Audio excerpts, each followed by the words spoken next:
Hey, what is up guys, and welcome to this video. This is the top PC games of 2015. Now, there are quite a few games you might be thinking are missing from this list, but you've got to remember I am just one man, and while I have tried to play absolutely everything, I haven't necessarily been able to. But all the games featured throughout this video, you can find a full review of them on the channel. Now, the first thing to say is that there are a few noticeable exceptions that maybe some people should think should be on the list. And the first one is Batman Arkham Knight, which is what you're seeing here. And the reason why it's being mentioned is because, of course, it had the most terrible launch and it was basically unplayable. But fast forward a few months, and other than the lack of SLI support, it's actually a pretty good damn PC port. And it's a game that I strongly advise that you do check out if you're a Batman fan. So it's just a bit of a shame that its reputation has been strongly marred. Other than that though, I will say that Rocket League does not appear on this list because I played it on PS4. And so first on the list, in at number 7, it's Fallout 4. Now Fallout 4 is of course one of the most largest open world games of the year. But there have been quite a few, but the reason this one makes the list is because it has a certain charm about it that you don't necessarily get with other games. It doesn't do too much to push the Fallout series forward, which is the main reason it doesn't appear higher up on the list, and I think the graphics and just general sort of mechanics maybe could do with a slight update. But that said, it's a very enjoyable game, and I've really enjoyed all the time that I've spent with it. And I know loads of people have poured hundreds of hours into the game, and if you have the time, why not? I mean, I think it's one of the games that if you sit down and do spend a large amount of time playing, that you're not going to get up and think, what have I done with my day? It's a thoroughly good game, and it's definitely worthy of number 7. In at number 6 though, don't have a cow man, it's Just Cause 3. Now, big issue aside with AMD cards, and some of those are being fixed, we have just one of the most stupid games that never ceases to amaze you. And whether you're tying a cow to a wall and then trying to blow it up with a rocket launcher and then getting disappointed that the cows don't explode into a million pieces, you're going to sit down and you're going to have a lot of fun. And this is one of the games that I really did stay up a lot longer than I'd originally anticipated because I was just enjoying playing so much. The gameplay though is kind of limiting. I mean, it's not really the most deep game, and the story is beyond cheesy and it's just a little bit too silly. And if you want a game that's really deep, then you might want to look elsewhere. But for sheer number of laughs per second or laughs per minute, then I don't think there's a better game on the list. But if you do want something that's very serious when you want it to be, but absolutely ridiculous when you don't, then Grand Theft Auto 5 is probably your best bet. And you might be thinking, well, this isn't really a new game. PC version came out this year.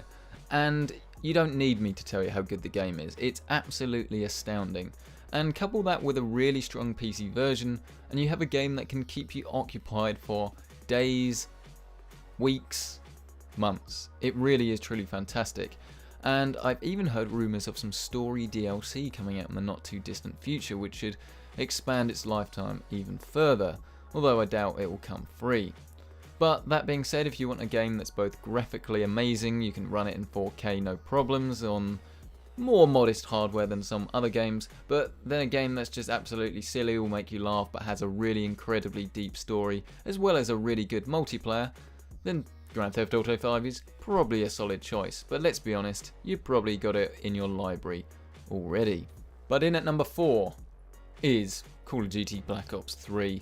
And this is by far the most angry choice that people will say, why on earth are you recommending this game? Why are you giving them money? Why on earth are you playing it? Well, because it's a really polished, good PC version with excellent gameplay. And you don't really need too much more than that. It's a lot better looking than they used to be, and the PC version is pretty damn good, and this is on both Nvidia and AMD hardware. If you do want to use some fancy G-Sync FreeSync technology, then you're actually not going to get as much as a benefit with this game because it actually runs pretty well.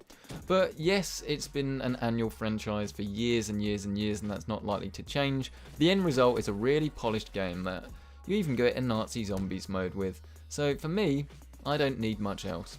But if annual franchises or first-person shooters isn't your thing, then maybe you should check out Dirt Rally, a new addition to the list, and the review of this isn't even live on the channel yet.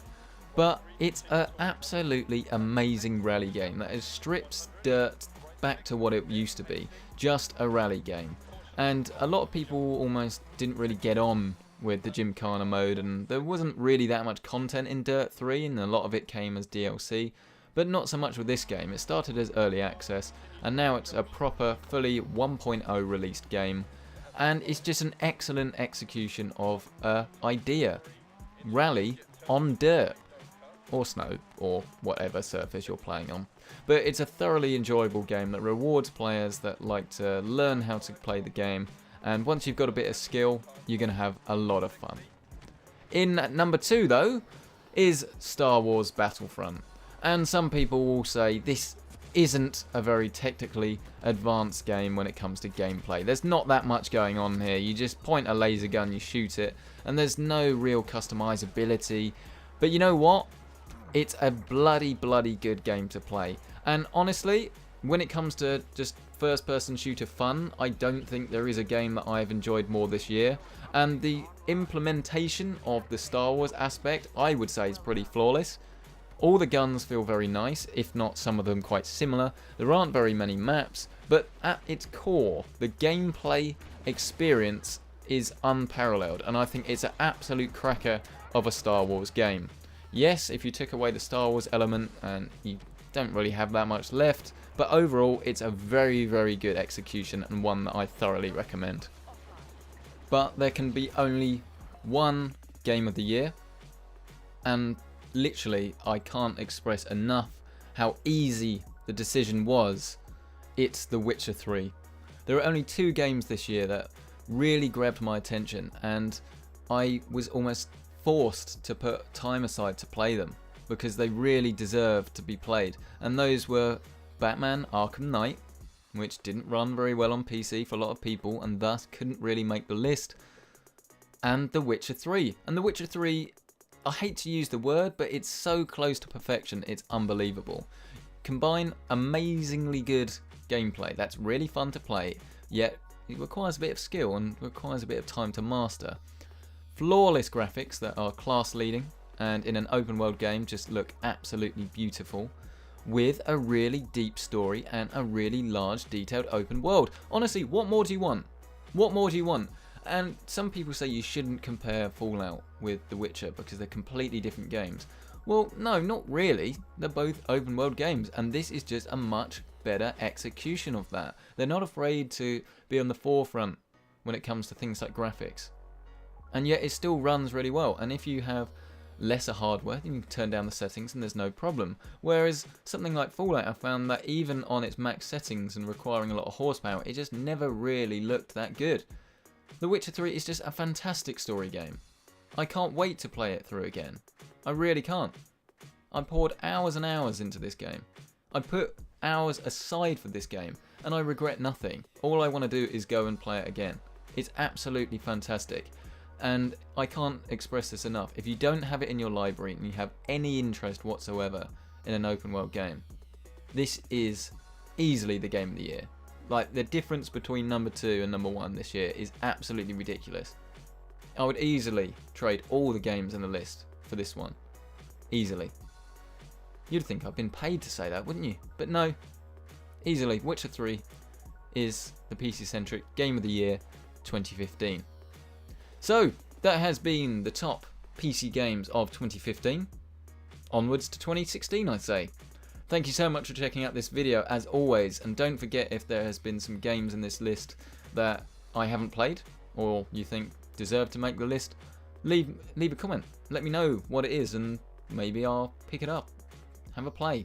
And don't forget, for full reviews of every game in this list, with the exception of Dirt Rally, it will probably actually be up by the time you're watching this, you can find them in the little card section or in the comments section below. Thank you so much for checking out this video. As always, don't forget to subscribe if you haven't already, and I'll see you in the next one.